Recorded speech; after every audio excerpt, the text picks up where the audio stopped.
Hey guys, Dani here, and welcome to my little corner of the internet.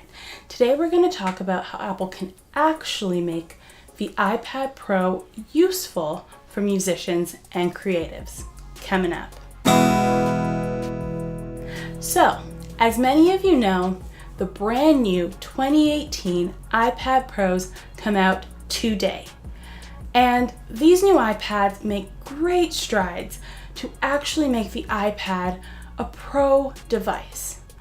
But there are still a few more things that Apple can do to truly make this device a professional thing that musicians and other creatives can use. So the first thing they really need to fix is the file system on the iPad.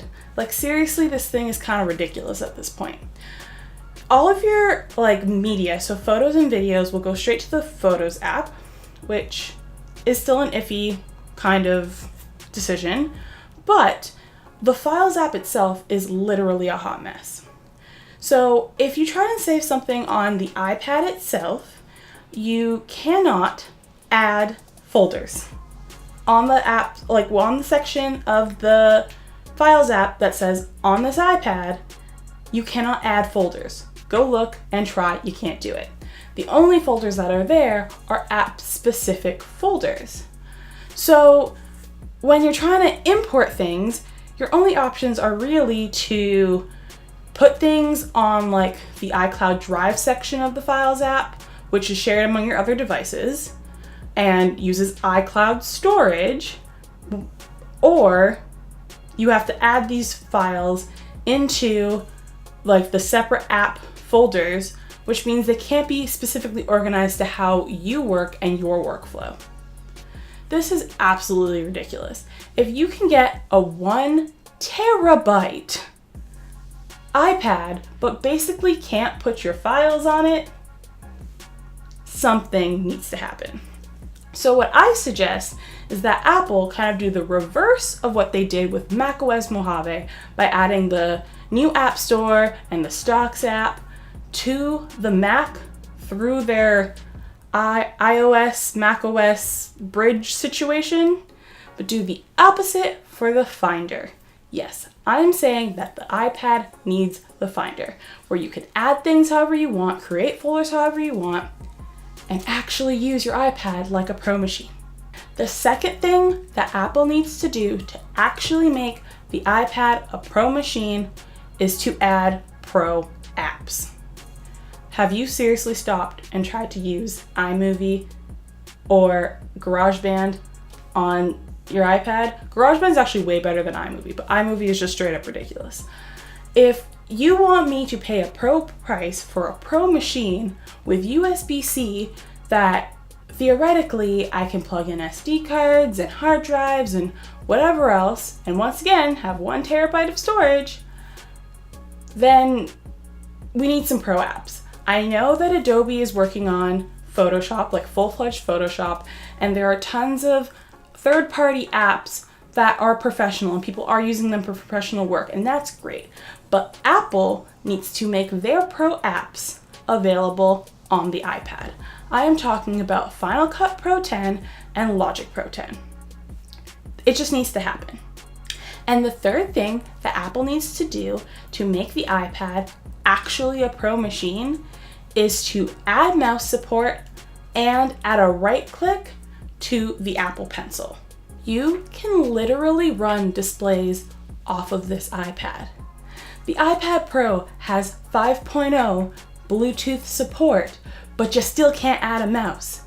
You can literally spend 2,400 Canadian dollars, and Apple walked on stage and said that this iPad is a more powerful computer than 92% of the PC laptops that were released in the last 12 months, but you still can't add a mouse. Why? It makes no sense. If I am docking my iPad to a display and kind of using it like a computer and it's a little hub, then I should be able to put in a Bluetooth mouse and a Bluetooth keyboard and just have a semi-quasi desktop experience.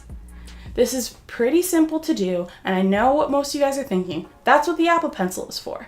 But if I have my iPad sitting on the desk and I'm looking at a beautiful, gorgeous monitor, I don't want to still be interacting with my iPad down here with the mouse, because then I'm just looking at this screen and the whole thing is pointless.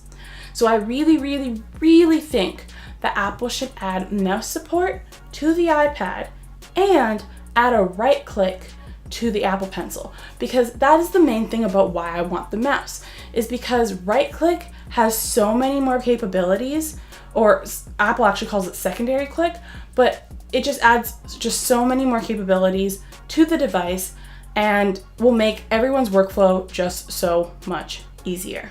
With these three things, Apple will truly finally make the iPad Pro a device that professional musicians and professional creatives can actually use with ease and have a proper workflow. I currently have the 2017 iPad Pro. I mostly got it because I wanted to use the Apple Pencil, because at the time, the regular iPad didn't have that feature. But besides occasionally using my iPad and Apple Pencil as a graphic tablet replacement when I don't want to bring that on a short trip or if I'm going somewhere, my iPad, my very, very expensive iPad Pro, is basically a YouTube and Netflix machine, because it doesn't have the proper supports to truly make it a pro machine and have a relatively easy workflow. It's just beyond frustrating to try and use it, at least for me, for audio editing or video editing, so I don't use it. So hopefully, somehow, someone at Apple can see this video and implement some of these things in order to make the iPad Pros truly amazing professional devices that are deserving of their pro name. And also, if someone at Apple sees this, please hire me.